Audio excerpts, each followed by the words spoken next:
Então a congregação julgará entre aquele que feriu o vingador do sangue segundo estas leis. E a congregação livrará o homicida da mão do vingador do sangue, e a congregação fará voltar a cidade do seu refúgio, onde se tinha acolhido, e ali ficará até a morte do sumo sacerdote, a quem ungiram com santuário. Olha, então aqui aponta a figura da morte de Cristo na cruz, né? Que libertou o pecador sem culpa para voltar à sua pátria celestial. E o criminoso não deveria sair da cidade jamais. Porém, se de alguma maneira o homicida sair dos limites da cidade de refúgio, onde se tinha acolhido, o vingador do sangue achar fora do limite da cidade de refúgio e o matar, não será culpado do sangue.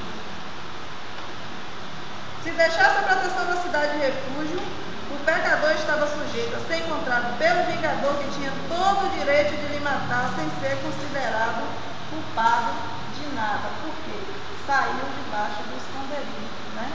Não permaneceu na cidade de refúgio. E o Salmo 45:6, Davi fala, né, que o cetro do seu reino é um cetro de equidade. Tu amas a justiça e aborreces a impiedade. Então isso aí faz parte da natureza do próprio Deus, né?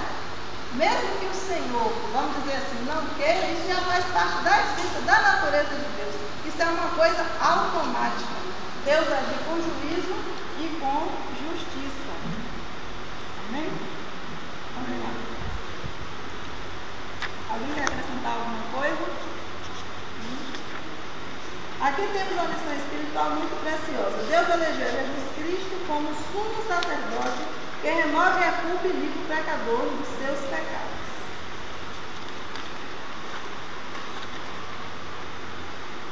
Vamos para o subponto 2. O sistema judiciário da lei. Um dos irmãos quer ler aí? Subponto 1, subponto 2.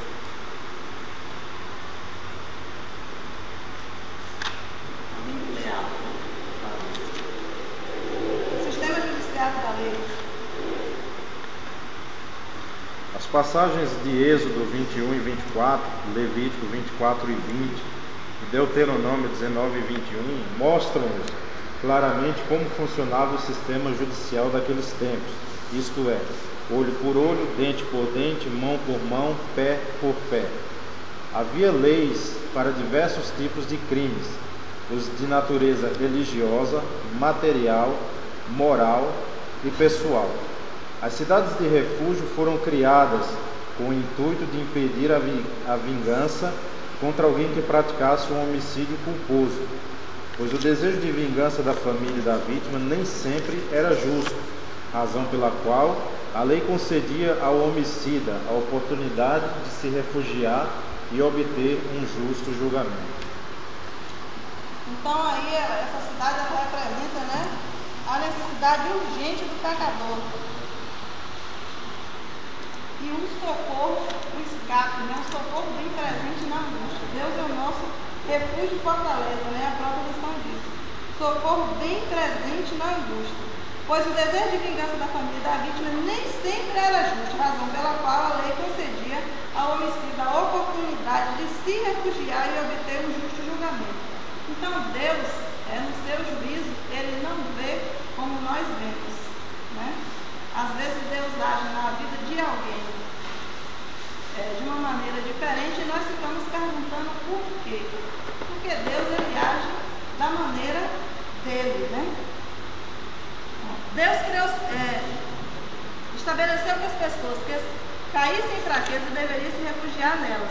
Esse ato não tinha por objetivo discriminar, envergonhar nem menosprezar as pessoas, mas era a misericórdia divina em realizar sua justiça, ajudando e protegendo todos os que caíam em fraqueza.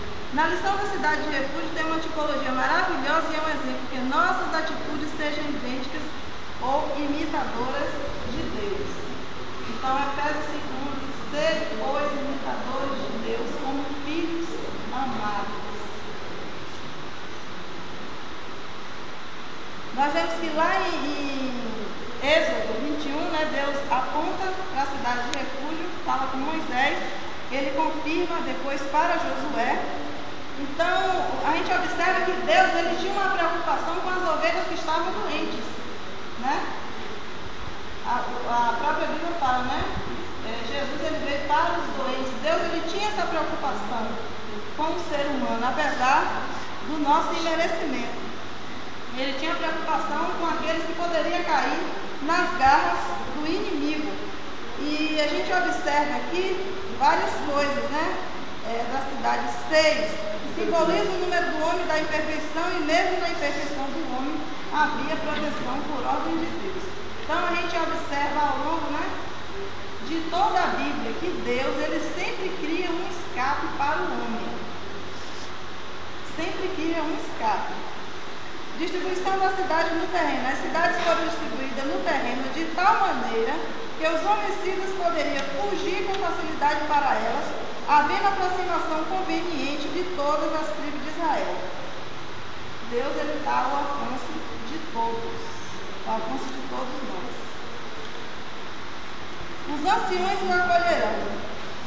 Os anciões acolherão para que habite com eles, não podendo entregá-lo ao vingador dos cães. Isso fala no de receber aqueles que estão em dificuldade e perseguição. Esse acolher os que estão em dificuldade e perseguição.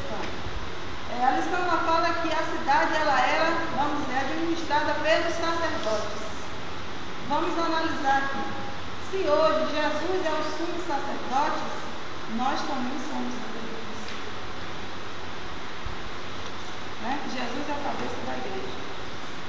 Acolher e receber aqueles que estão em dificuldade e perseguição. Então, quando a gente olha por esse lado, né, a nossa responsabilidade é grande em acolher, em procurar ajudar o irmão a se curar, em procurar ajudar ele a permanecer debaixo do esconderijo. Claro que conta muito o esforço da própria pessoa, mas a nossa responsabilidade é grande nesse sentido. E às vezes o que a gente observa no meio da igreja é que nós ficamos presos a coisinhas e nos descentralizamos do foco. Isso nos mostra que, verdadeiramente, por mais que você fique a terra, que o nosso recurso está garantido. Como o perto do cara, não abre aqueles que não querem. Então, é muito importante nós termos certeza de que Deus é o nosso recurso. Verdadeiramente, aqueles que creem, aqueles que verdadeiramente conhecem o Senhor. Muitos a gente fala que conhece, mas a gente vê verdadeiramente que não é uma pressão do inimigo que eles acham que o refúgio é lá fora no mundo. E nós temos que ter certeza disso, passar nós orando, que o refúgio verdadeiro é Jesus, não há outro. E a gente observa aqui outro detalhe que fala que as cidades eram distribuídas de maneira que tinha acesso direto. Mas quando a gente vai ler lá em Josué, em Números, a gente vê que fala de montanhas, de deserto. Então, teria acesso direto porque, né, não tinha burocracia. A mesma maneira é a vida cristã. Nós temos acesso direto a Jesus, né? Mas esse acesso direto é que nós temos liberdade, como diz Hebreu, né? Temos ousadia, né, para entrar no santuário. Nós não temos a limitação que eles tinham, mas temos que passar por montanhas, temos que passar por deserto. Ao longo do caminho para permanecer na cidade de refúgio, nós temos lutas, nós temos adversidades. Então o crente ele tem que ter certeza mesmo, ele tem que aplicar essa palavra, Deus é o meu refúgio e fortaleza. Ele tem que ter convicção, né, disso que ele está falando, ele tem que viver esse Deus é o meu refúgio e fortaleza. A gente observa no Salmo 91 que depois que fala, né, que habita no esconderijo do Altíssimo, depois, porque quem habita no esconderijo é alguém que compartilha tudo. Quem habita no esconderijo é alguém que tem intimidade, é alguém que busca isso diariamente. Depois disso que fala, Ele é o meu Deus. Quando fala Ele é o meu Deus, quer dizer que está embaixo do senhorio de Cristo. Porque você falar que Ele é o meu Deus, você tem que estar com a sua vida submetida. Se não está, tem que procurar se submeter ao senhorio.